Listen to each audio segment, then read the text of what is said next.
Gini Pak Indra, jadi kan saya minta bantuan untuk memberi tanggapan Pak terhadap studi kasus. Jadi di program Kebudayaan itu ada salah satu modul itu yang meminta CGP itu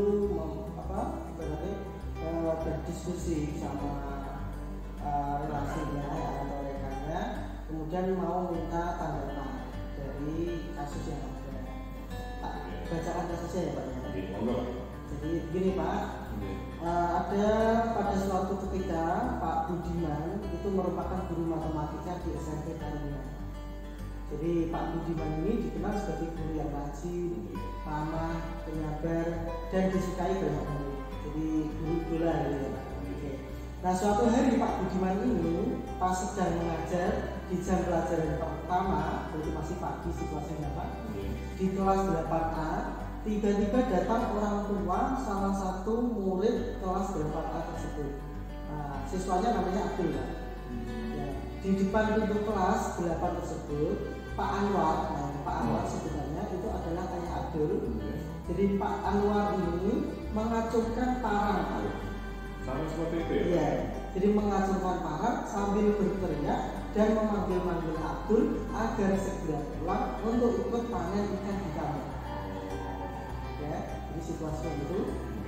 Lalu kemudian sontak Pak Budiman merasa kaget dan takut mestinya. Ya.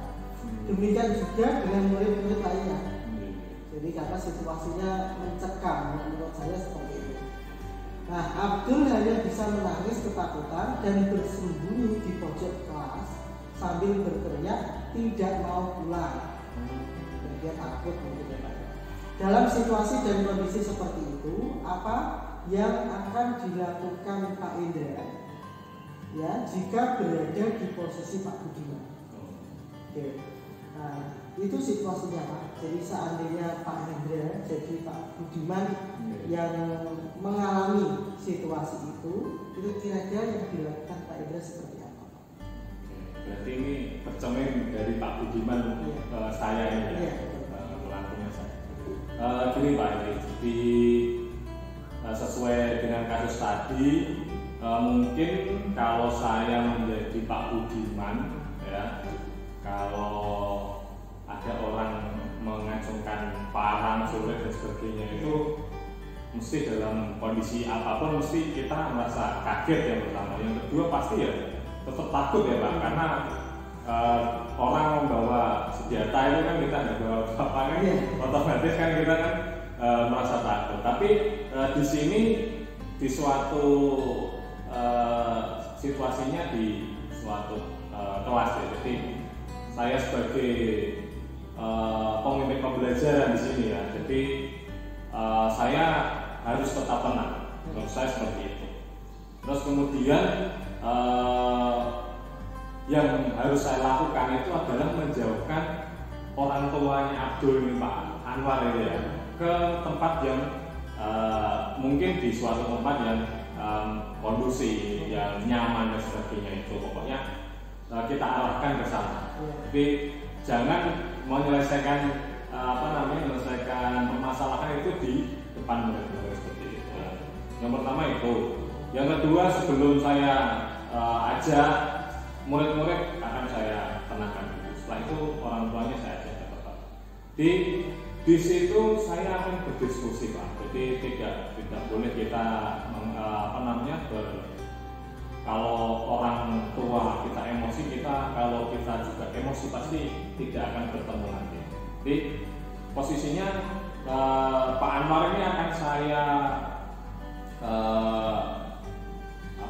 seperti saya tenangkan dulu. Jadi jangan seperti itu kalau di kelas atau di sekolahan, karena ini suatu lembaga yang baik ya. Jadi kalau modelnya seperti itu kan intinya Pak Anwar ini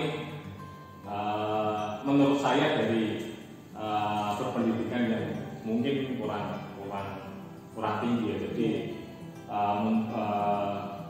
seperti orang itu selalu mengedepankan emosi daripada dia berpikir secara logis. Jadi setelah itu, setelah saya tenangkan, kemudian saya ngobrol sama Abdul Jadi kalau kasusnya Pak Anwar ini ingin anaknya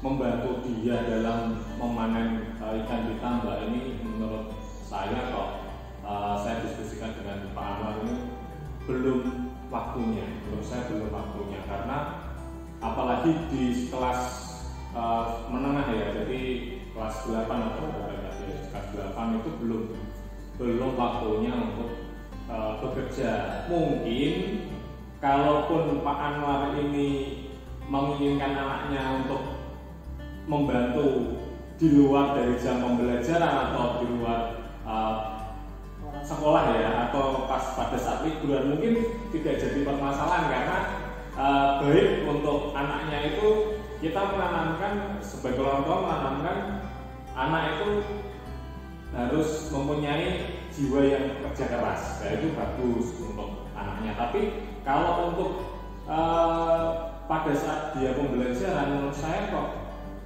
mungkin